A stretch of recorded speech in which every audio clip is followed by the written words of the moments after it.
পাইপগুলো বসানো প্রয়োজন, বা আমাদের লেআউটটা, পাইপের যে লেআউটটা, মূল লেআউটটা আসলে ঠিক কোন জায়গা দিয়ে যাবে সেটা আমাদের দেখানো প্রয়োজন, এছাড়া আর কিছু না।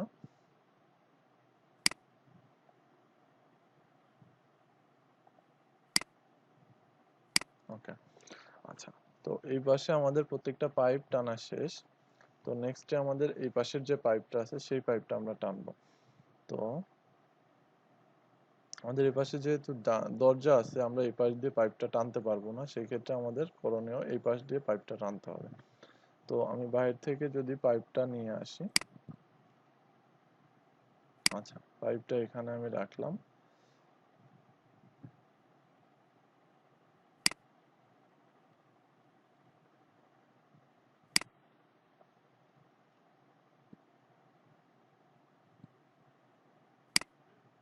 আচ্ছা, সরাসরি আমরা এখানে এটা বসায় দিলাম। আচ্ছা, তো এখন আমাদের পাইপ টানার কাজ শেষ। এবার আমরা এখানে যে বাগগুলো অর্থাৎ যে ফিটিংস গুলো আছে সেই ফিটিংস গুলো বসাবো। তো ফার্স্ট অফ অল আমি এখানে কিছু বেসিন নিয়ে আসি। বেসিনের জন্য আমি Ctrl+2 প্রেস করব। আমরা ফার্নিচার লেআউটে যেরকমটা করেছিলাম। তো এখান থেকে আমি একটু ব্যাকে যাব, সরি ব্যাকে না গিয়ে আমি সরাসরি যদি হোমে চলে যাই সেটাই বেটার হয়। এখান থেকে ইএন ইংলিশ ডিজাইন সেন্টার। আচ্ছা, তো এখানে আমাদের যেটা প্রয়োজন সেটা হচ্ছে কিচেনের মধ্যে আমরা পেতে পারি ফিটিংস গুলা। হ্যাঁ, কিচেনের মধ্যে কিছুটা কয়েকটা ফিটিংস আছে, যেমন আমাদের মূলত লাগবে এই যেটাকে আমরা বেসিনের যে ট্যাপ বলে থাকি সাধারণত, সেটা হচ্ছে এটা। তো এটা নিয়ে আমি কাজটা করতে পারি সহজে। তো আমি এই দুইটা নিলাম, একটা বাথটাবের জন্য আর একটা বেসিনের জন্য। আচ্ছা, বাথটাবের জন্য আমরা এটা ইউজ করব। তো সেক্ষেত্রে আমি এটা এখানে ফার্স্টে রাখবো, রাখার পরে এটা রোটেট করে নিব। তো সিলেক্ট করে আরও এন্টার দেব। আচ্ছা, রোটেট হয়ে গেছে। তো আমাদের এখানে মূলত যে লাইনটা আছে সেই লাইনটা দিয়ে আমি জাস্ট এর সাথে মিশাই দিব, তাহলে দেখা যাবে আমাদের মূল কাজটা কমপ্লিট হচ্ছে। আচ্ছা, এটা আমাদের যদি আরেকটু সরাই দিই সেটা মনে হয় বেটার হয়, কারণ এটা এই পাশে বেশি, এই পাশটাতে থাকে। আচ্ছা, আর এটা আমি একটু বাড়াই দিলাম। আচ্ছা, এই হলো আমাদের বাথটাবের কাজটা কমপ্লিট হলো। নেক্সট এই কাজটা আছে। তো ফার্স্ট অফ অল আমি এটাকে মুভ করে নিয়ে আসি এখানে।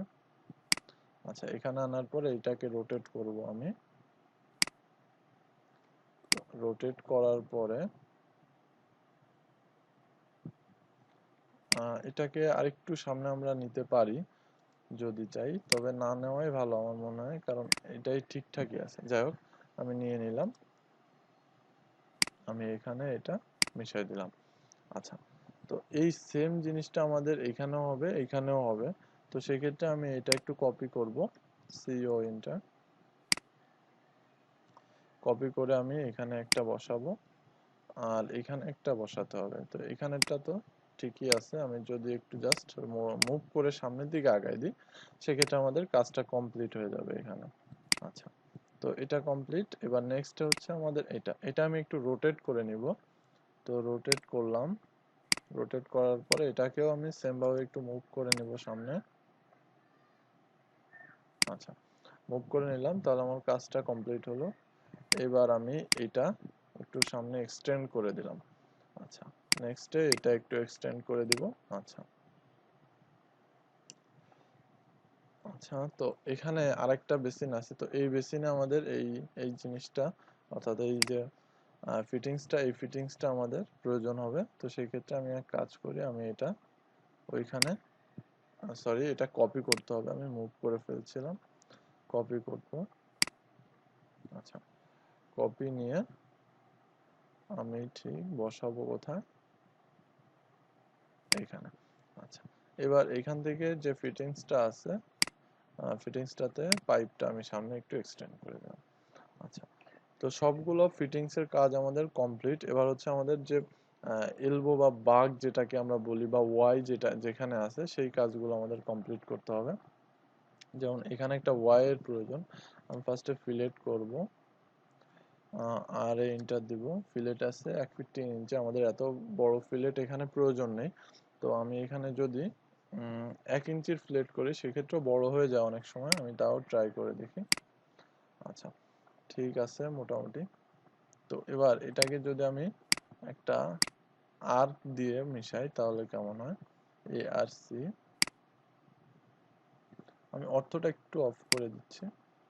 আচ্ছা, তো এখানে একটা ওয়াই শেপের যে বাঁক তৈরি হয়ে গেছে।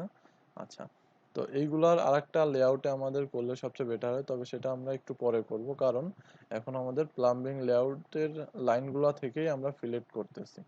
দ্যাটস ওয়াই আমরা ওইটা একটু বাদে করব। আচ্ছা, এখানে ফিলেট করে দিই। আচ্ছা, আর নেক্সট এটা আমি যদি একটু সরায় নিয়ে এসে ARC ইন্টার দিয়ে